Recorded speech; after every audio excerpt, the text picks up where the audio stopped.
Boursorama de cette introduction en bourse réussie aux États-Unis vendredi. Lyft, alors Lyft vous ne connaissez pas, mais c'est le principal concurrent d'Uber aux États-Unis, numéro 2 donc des VTC sur le marché américain. Une boîte qui a perdu, c'est quand même intéressant, plus de 900 millions de dollars l'an dernier, qui a quand même cramé, pardon l'expression, mais quasiment 5 milliards de dollars depuis sa naissance avec toutes ces levées de fonds. Et qui donc vient de s'introduire, qui gagne 10% quasiment vendredi pour sa première journée de cotation. Ça pose quand même pas mal de questions. Bonjour Philippe. Bonjour. Philippe Béchade, rédacteur en chef de la Bourse au quotidien.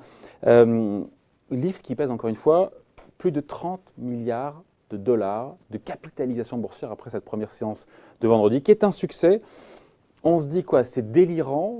On assiste à une nouvelle forme de bulle, on rentrera dans le sujet, mais voilà où on se dit que c'est un futur, peut-être un futur GAFA qui va cracher comme les GAFA ou les GAFAM ou les FANG, qui va cracher des milliards de dollars. Et donc on a un temps de retard. Sérieusement, il faut avoir beaucoup d'imagination pour penser que le potentiel d'un Lyft ou d'un Uber, c'est comparable à celui d'un Facebook ou d'un Google. Il faut vraiment beaucoup d'imagination. C'est ce que pensent les marchés aujourd'hui. Ils ne pensent rien, les marchés. Ils ont de la liquidité, ils voient les indices boursiers qui s'envolent, on est sur des rallyes. Si on passe à côté, on passe pour un idiot, voilà, tout simplement. Et puis en plus ça, le papier se fait rare. Non mais d'accord, c'est très intéressant comme argument, mais sur Lyft en tant que tel, encore une fois, Lyft qui a cramé beaucoup d'argent, encore 900 millions de dollars de perdus l'an dernier, mais voilà, mais qu'est-ce qui me dit que ça ne va pas exploser, que le business model tient la route et que ça va sortir des milliards de dollars de bénéfices? Si on lit effectivement le white paper de l'introduction de Lyft, c'est monts et merveilles. Comme si Uber n'existait pas. Ah mais c'est ça le problème. C'est qu'il y a Uber et qu'il n'y a peut-être pas de la place pour les deux. Mais exactement. Ou alors ça veut dire que comme Lyft est arrivé le premier sur le marché, il va remporter, il va rafler la mise et puis Uber va sombrer. Mais Uber va tenter de s'introduire là, je pense, d'ici le mois de juin. Ouais. Avec un rapport de valorisation de 1 à 4 ou de 1 à 5. Là, je crois que la levée attendue, c'est 120 milliards. Non, pas la levée, la valorisation. La valorisation. De Uber. Ça serait quelque chose de supérieur même à Facebook. Ça serait la plus grosse introduction d'une... Alors, c'est même plus une licorne. Comment ça s'appelle? Une décalicorne ou un léviathan? Alors décacorne ou décalicorne? Un décacorne ou un léviathan. Enfin, je ne sais pas, une espèce de créature fabuleuse qui ne fait que des pertes. Depuis le début. Uber, c'est 2 milliards de pertes encore l'an dernier. Mais comment est-ce qu'on fait pour valoriser une boîte qui, pour l'instant, n'est pas cotée, là on parle pour le coup d'Uber, 120 milliards de dollars, alors que ça perd 2 milliards? C'est en regardant les levées de fonds, on sert du niveau de... Comment on fait pour dire, tiens, Uber, ça vaut 120 milliards? C'est sûr que ce n'est pas en actualisant les profits. En général, c'est ce qu'on fait. Voilà. Donc là, non, c'est une question de chiffre d'affaires, de part de marché. Mais je veux dire que évaluer ces entreprises qui ne font que des pertes, c'est effectivement une espèce de nouvelle science, ou alors c'est le remake de 2000. En 2000, 210 introductions en bourse en 2000, 80% des entreprises perdaient de l'argent, on les valorisait 10, 15, 20 fois leurs pertes. Lyft, c'est valorisé 22 ou 23 fois les pertes. Voilà. On est dans le cadre d'un remake. On est revenu en l'an 2000. À la nuance près que là, les business models se tiennent, qu'à l'époque, il n'y avait pas de chiffre d'affaires. Là, on a des chiffres d'affaires qui sont en milliards. Ce ne sont pas des startups, ce sont des gros ETI. Non, mais il faut vraiment comparer la bulle Internet de 2000 à aujourd'hui. Sur 210 ou 215 introductions en 2000, il y a plus de la moitié des boîtes qui n'ont pas de chiffre d'affaires. L'autre moitié avait du chiffre d'affaires. Mais ils avaient ce qu'on appelle aussi le cash burn rate. C'est-à-dire, effectivement, comme vous disiez, Lyft a déjà cramé 5 milliards de cash, je crois, en 5 ans d'existence. Ouais. Uber existe depuis maintenant 9 ans, je crois. Ouais. Donc là, ils en sont à 13 ou 14 milliards de cash cramés. Mais ce sont peut-être les stars de demain, encore une fois. Après, mais peut-être, pourquoi pas. Est-ce qu'il y a de la place pour les deux? Ça, c'est un vrai sujet entre Lyft et Uber. C'est toute la question que je me pose. Parce que dans le cadre des autres, des GAFA, pour le coup, ils étaient seuls et winner takes all, et voilà. Exactement. C'était... Alors après on a d'autres introductions dans le tuyau dont on peut éventuellement parler. Évidemment. Alors j'en ai vu une, c'est WeWork, c'est le géant du coworking qui fait 2 milliards de dollars de chiffre d'affaires et 2 milliards de pertes. Oui. Voilà. Et apparemment, je lisais concurrent un direct, article- Monster n'a pas eu l'idée, dommage. Monster aurait pu avoir l'idée, et il ne l'a pas fait. Donc effectivement, eux, ils s'engouffrent là-dedans. Mais ça revient à dire, et si d'un seul coup Monster décide de répliquer, la concurrence va être rude. Hein. C'est-à-dire que, je vous pose la question, de nouveau aujourd'hui, 20 ans après la bulle Internet, l'éclatement de la bulle Internet, on a encore beaucoup de boîtes déficitaires qui vont s'introduire sur la bourse américaine, Ouais. des IPO grosses, avec Très des boîtes grosse, Airbnb. qui ont des comptes qui sont dans le rouge, pareil qu'il y a 20 ans. Ah oui. Oui, sauf qu'il y a 20 ans, il y avait quelque chose. Les boîtes font des milliards d'euros de chiffre d'affaires, encore une fois, pardon. Oui, non, elles mais, n'ont pas la même taille. non, mais Pinterest, Airbnb, Slack, il y a du chiffre d'affaires derrière. On est d'accord. Mais Et on du a, gros chiffre d'affaires. voilà. On a peut-être sur Airbnb quelque chose là qui tient la route, mais qui, une nouvelle fois, est estimé à des niveaux de valorisation absolument Mais on ne stratosphériques. disait pas ça de Facebook au moment où il s'est introduit, on disait la même chose. Facebook, on s'est demandé à l'époque s'ils tiendraient leurs promesses de recettes publicitaires. Et ils les ont tenues. Tout le monde ne tiendra peut-être pas ses promesses, c'est là. Mais la grosse différence avec l'an 2000, c'est qu'en l'an 2000, il y a plus de ça, les taux n'étaient pas à zéro.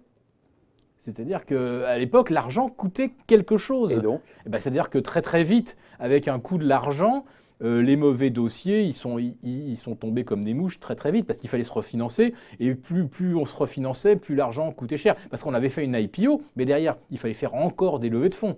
Et encore, puisque avant qu'une entreprise et donc la atteigne situation est plus favorable aujourd'hui, vous écoutez. alors, elle est plus favorable, mais elle est plus piégeuse. C'est-à-dire que si aujourd'hui on avait des taux à 3, 3,5, etc., et qu'on n'est pas un Larry Kudlow qui nous dise hier qu'au contraire, C'est qui, c'est Larry Kudlow? Ah oui, c'est le c'est conseiller. le conseiller spécial de notre banque qui nous annonce c'est- que les taux aux États-Unis vont revenir de 2,5 à 2. Hein. Carrément, c'est une demande qui fait comme ça en aparté à la Fed. Donc, avec de l'argent qui coûte rien, pour l'instant, tout le monde peut survivre. Mais le jour où les taux vont peut-être se mettre à... Ouais, mais on ne sait pas, Là, on spécule aussi, on ne sait pas trop les taux quand ils vont remonter. Alors, les taux des banques centrales ne vont pas remonter, c'est sûr, c'est une promesse, mais il y a un moment où le marché va finir par faire effectivement ou pas, l'exemple du le Japon. prix. L'exemple du Japon, c'est que le marché n'a toujours pas fait le prix avec les taux. Mais c'est encore un autre sujet, même si je comprends l'idée. La Voilà. question là, c'est de se dire encore une fois, pourquoi il y a autant d'appétit de la part des investisseurs américains pour des boîtes qui ont des comptes qui sont autant dans le rouge. Alors, l'espoir fait vivre, Encore bien une fois, sûr. voilà, c'est ça, c'est l'espoir d'avoir un gain en capital Mais énorme. Il y a surtout autre chose, c'est que, depuis 2003, 50% des Ouais. titres négociés à Wall Street ont disparu. Oh. Ils n'ont pas disparu parce que les boîtes sont ont dans fait votre poche. faillite, ils ont été tout simplement rachetés par les entreprises elles-mêmes. 50%. L'année dernière, 800 milliards de titres ont été rachetés après 540 Donc il y a milliards. moins de papier en circulation. Il y a 540 moins de- milliards en 2017, ça fait donc presque 1500 milliards de papier qui a disparu en seulement 3 ans.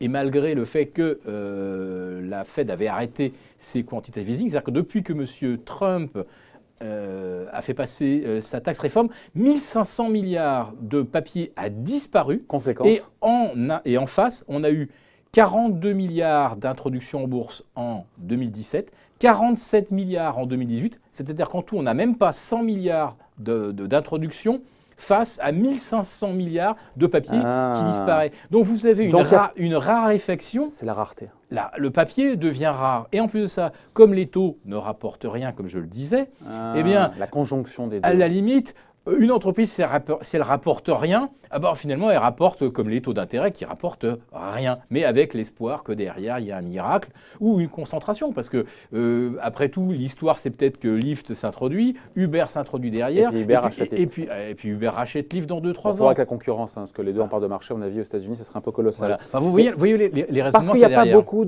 encore une fois, d'introduction de valeur tech et que beaucoup de papier est sorti, était supprimé, encore une fois, en bourse et que les taux d'intérêt sont bas. Tout ça fait que malgré des comptes dans le rouge, c'est ça, il y a une appétence, il y a Ces boîtes-là, Lyft et d'autres, ne rebutent pas les Je investisseurs. donne un seul exemple. Apple, cette année, ça sera 74 milliards de rachats de titres. Apple, tout seul, rachète plus de titres qui ne s'en est introduit sur l'ensemble de l'année 2018. Enfin, voilà. Non, mais le prolongement de tout ce qu'on se dit là, Philippe, c'est que derrière, il y a une forme de nouvelle, on pose la question de nouvelles bulles sur ces valeurs-là qui s'introduisent, comme Lyft, qui pèse encore une fois quasiment 2 fois PSA, sauf que PSA gagne des milliards. Maintenant, oui. C'est ça le Oui, sujet, en fait. mais quand vous avez des Morgan Stanley, des JP Morgan, peut-être Goldman Sachs pour Uber, c'est un pari que je prends, ces gens-là savent très très bien vendre ce genre de dossier. C'est eux qui font l'opinion. Il faut faire le parallèle, encore une fois. Ils font l'opinion. On fait le parallèle avec l'an 2000, avec la bulle Internet. Ah oui, tout à fait. Enfin, en ce qui me concerne... Même si l'environnement n'est pas le même, encore une fois. Et je même dis, si on avait des startups, là, on a des gros ETI avec des milliards de chiffres d'affaires, des business models qui tiennent la route. Il y a des clients, des communautés en millions de personnes. Ce qu'il faut bien voir, c'est qu'en 2000, les dossiers se montaient en 6 mois, et en 6 mois, vous aviez une IPO. Là, si vous prenez Uber, ça existe depuis 9 ans, Pinterest, ça existe, je crois, depuis 8 donc voilà, ans. donc tout ça est rassurant. On parle même de Palantir, mais tout ça est rassurant. qui date ça fait 16 ans que Peter Thiel a cofondé ça avec la CIA. C'est quoi ça, Palantir, c'est quoi? C'est Minority Report. Hein. C'est une collecte d'informations gigantesque de façon à prédire des mouvements d'opinion, des événements géopolitiques, géostratégiques, etc. C'est extraordinaire. Hein. Et c'est dans le pipeline des introductions des IPO aux États-Unis. Oui. Alors, je attire votre attention sur une chose, c'est que c'est ceux qui ont participé à toutes les levées de fonds, qui en ont remis au fur et à mesure, puisqu'on parle de dossiers comme ça qui ont 8, 9, 10 ans, 16 ans, pourquoi est-ce que d'un seul coup ils veulent sortir ? Pour matérialiser leur plus-value. Bien sûr. Ce qui est normal. Mais ça veut dire quoi ? Ça veut dire que Uber, en 2016, juste avant que M. Trump soit élu, ce qui était la surprise, mais à l'époque, on se disait, là, le marché, il est au plus haut du plus haut. Donc, si on introduisait Uber en 2016, on pouvait l'introduire pratiquement au plus haut historique. Et les actionnaires se sont dit, non, attendre encore un peu, on peut peut-être encore booster la valorisation. Et tout le monde s'est tenu le raisonnement qu'on boostait la valorisation. Si aujourd'hui on l'introduit, ça veut dire que ceux qui ont misé estiment qu'ils sont arrivés au maximum de ce qu'ils pouvaient espérer. Et je pense qu'il y a eu la grande trouille du 4e trimestre 2018, on s'est dit... Là, il y a une fenêtre de tir, il faut y aller là. Mais si on avait tout envoyé en juillet, août, septembre 2018, on se serait... Vous êtes cynique là, mais après on a envie de se dire...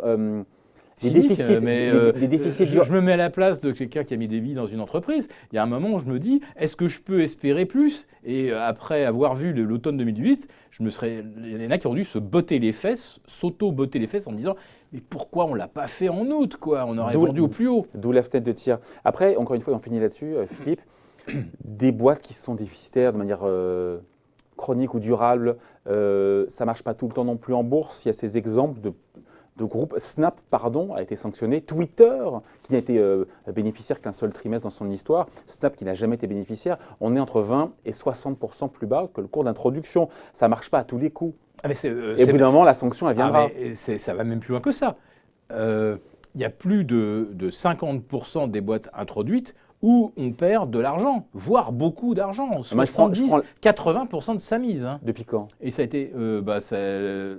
depuis en fait l'élection de Trump, c'est un petit peu moi mon point origine, puisque Trump prolonge artificiellement le cycle de croissance économique, redonne d'un seul coup des ailes à la bourse, et on a introduit tout et n'importe quoi avec des promesses totalement intenables. Moi, je prends des valeurs phares. Encore une fois, Snap et Twitter, ce sont des poids lourds. Je veux dire, c'est pas...